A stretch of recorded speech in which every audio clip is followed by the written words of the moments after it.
నమస్తే, నేను Yashoda. Welcome to Pallavi TV. UPS, OPS, NPS ఈ మూడు పెన్షన్ స్కీమ్లలో నిజానికి ప్రభుత్వ ఉద్యోగులకు కానీ టీచర్లకు కానీ మేలు చేసేది ఏది?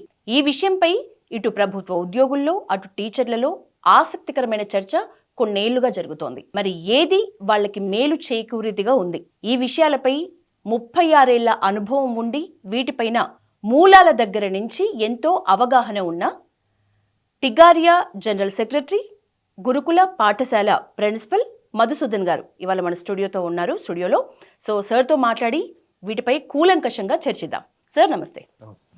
సార్, మీకున్న ఎక్స్పీరియన్స్ దృష్ట్యా అడుగుతున్నా. చాలా మంది కూడా నేను ఇంతకుముందు ఇంటర్వ్యూస్ చేస్తే ఎక్కువ మంది ఓల్డ్ పెన్షన్ స్కీమ్కే మొగ్గు చూపినారు, అదే బాగుంది అన్నారు. మనం ఒకటి తర్వాత ఒకటి డిస్కస్ చేద్దాం సార్. ఫస్ట్, జాతీయ పెన్షన్ విధానం, దీనివల్ల జరుగుతున్న ప్రయోజనాలు, మీ టీచర్లు చెప్తున్న ఇబ్బందులు అంటే నేషనల్ పెన్షన్ స్కీమ్లో ఏముంటాయి? ఇప్పుడు ఓల్డ్ పెన్షన్ స్కీమ్ ఏదైతే ఉందో, జాతీయ ఓల్డ్ పెన్షన్ స్కీమ్ ఏదైతే ఉందో, బేసికల్గా మనకు కాన్స్టిట్యూషన్ అంటే రాజ్యాంగం అమలులకు రాకముందు నుంచి ఉన్నటువంటి ప్రభుత్వ ఉద్యోగులకు ఉన్నటువంటి ఒక సౌకర్యం, అదొక హక్కు. దాని విషయంలో సుప్రీంకోర్టు కూడా చాలా క్లియర్గా ఒక జడ్జిమెంట్ కూడా చాలా క్లియర్గా ఏదైతే ప్రభుత్వ ఉద్యోగిగా రిటైర్ అయిన తర్వాత అతని యొక్క జీవన పరిస్థితులు దిగజారకుండా అతను ప్రభుత్వ ఉద్యోగిగానే అదే హక్కుతోటి బతకాలి అని అంటే కంపల్సరీ పెన్షన్ ఉండాలి అనేటటువంటిది సుప్రీంకోర్టు గారు ఇచ్చినటువంటి ఒక జడ్జిమెంట్ క్లియర్గా ఉంది. సో సుప్రీంకోర్టు అనేది ఇప్పుడు జడ్జిమెంట్ ఇచ్చి ఉండవచ్చు, కానీ రిటైర్ అయిన తర్వాత ప్రభుత్వ ఉద్యోగి యొక్క విలువ తగ్గకూడదు అనే ఉద్దేశంతో 1935 లోపల బ్రిటిష్ గవర్నమెంట్ అప్పుడే ఈ ఓల్డ్ పెన్షన్ స్కీమ్ అనేటువంటి ప్రభుత్వ ఉద్యోగికి పెన్షన్ అనేటటువంటిది తీసుకొని రావడం జరిగింది. సో ఈ ఓల్డ్ పెన్షన్ స్కీమ్ అనేది అయితే ఇప్పుడు అని అంటున్నామో 1935 మినీ రాజ్యాంగం, భారతదేశానికి ఇండిపెండెన్స్ రాకముందు తయారు చేసిన మినీ రాజ్యాంగంలో ఇచ్చినటువంటి ఒక హక్కు.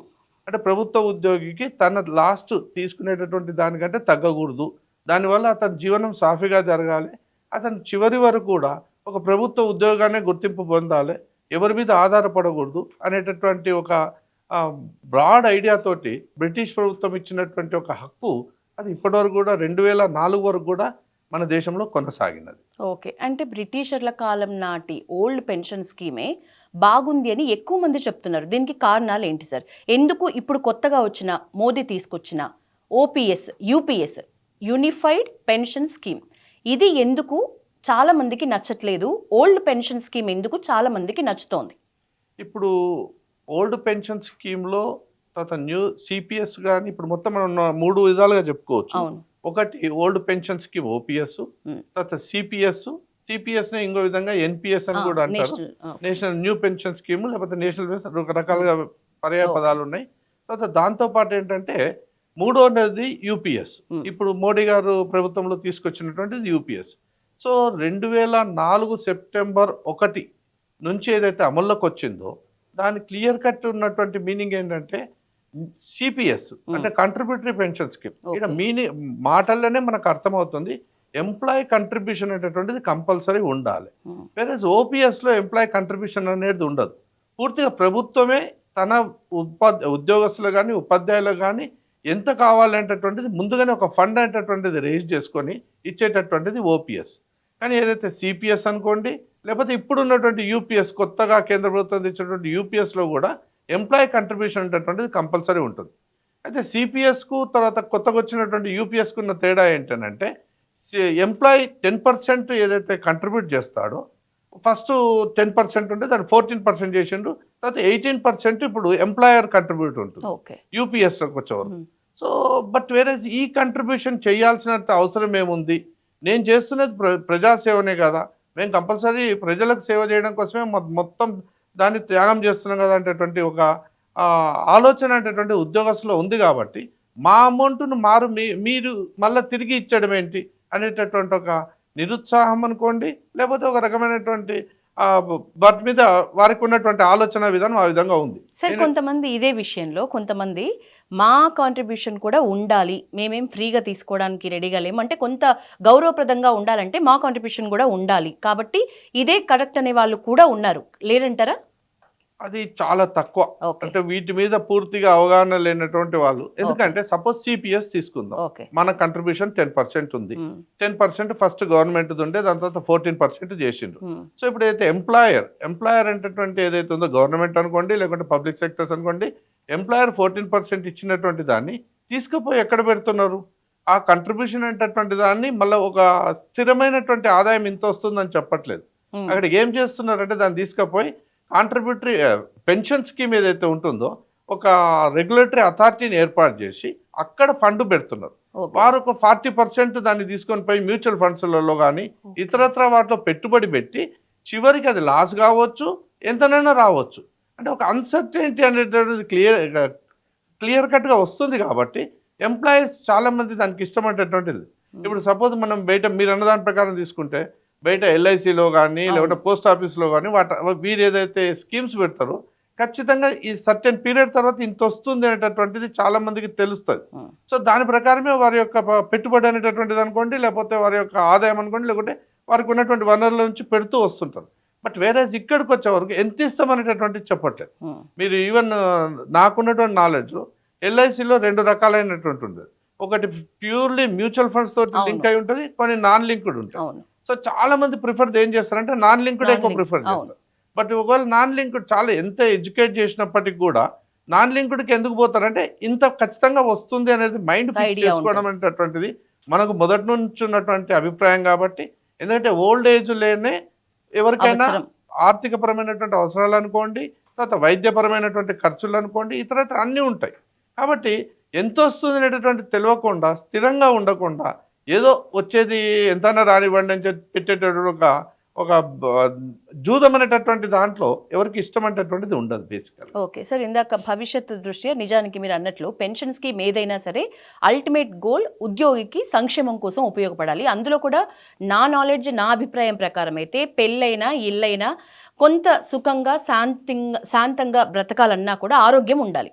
ఆరోగ్యపరంగా ఆలోచిస్తే ఏ పెన్షన్ స్కీమ్ మంచిదని మీ అభిప్రాయం? పెన్షన్ స్కీమ్ లో ఆరోగ్యం అనేటటువంటిది క్లారిటీ ఉండదు. పెన్షన్ ఆరోగ్య స్కీమ్ అనేటటువంటి సపరేట్, అది హెల్త్ స్కీమ్ అనేటటువంటిది, హెల్త్ కార్డ్ అనేటటువంటిది అది సపరేట్, అది వేరే రకమైనటువంటి ఇష్యూ అది.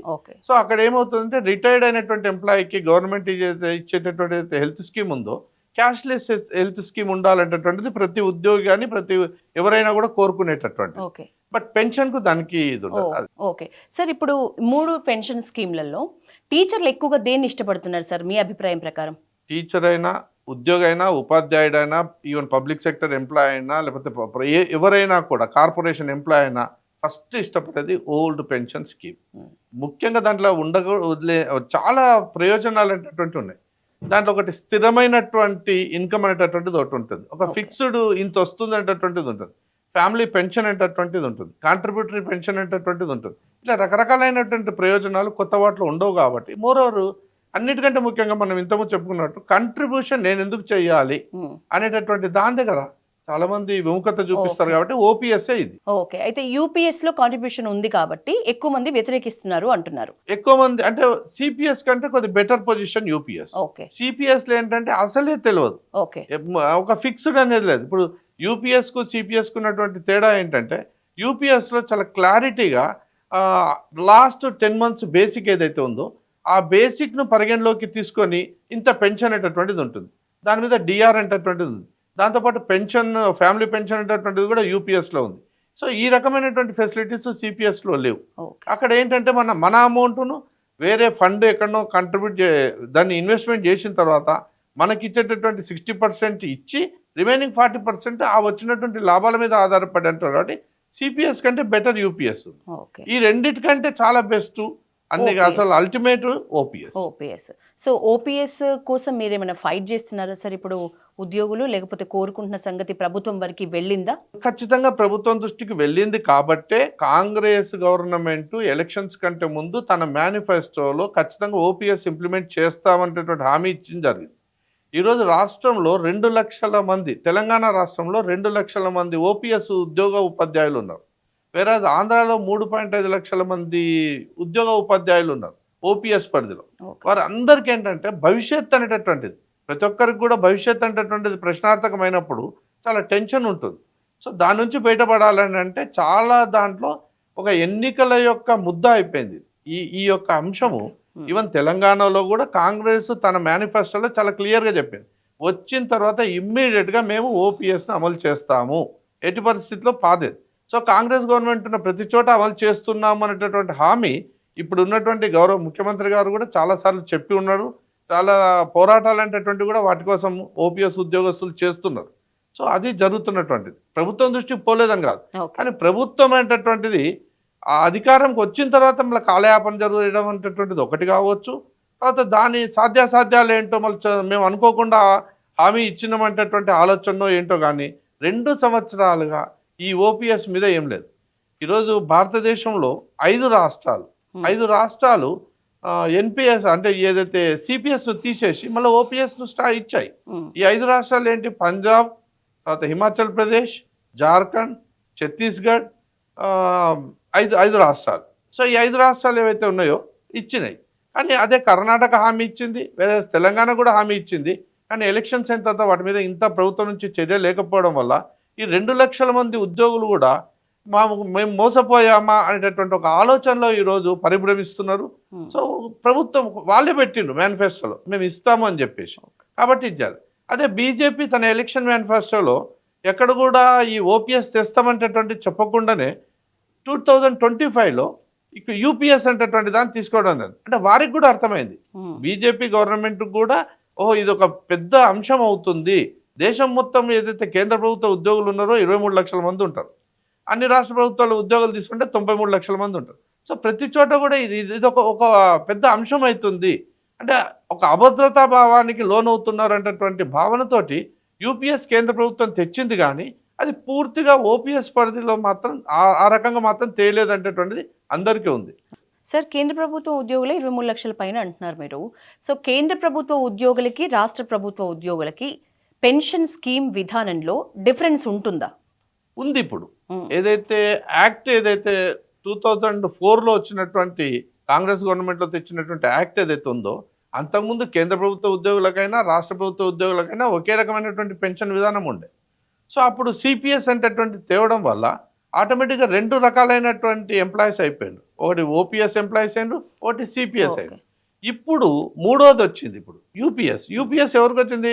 ఫస్ట్ కేంద్ర ప్రభుత్వ ఉద్యోగులకు కంపల్సరీ అమలు చేస్తున్నాము అంటే అది కూడా ఆప్షన్, కంపల్సరీ కాదు. సిపిఎస్లో ఉన్నటువంటి ఉద్యోగులు ఎవరైతే ఉన్నారో వాళ్ళు పోతే యూపీఎస్కు పోవాలి, ఓపీఎస్కి వచ్చే పరిస్థితి లేదు.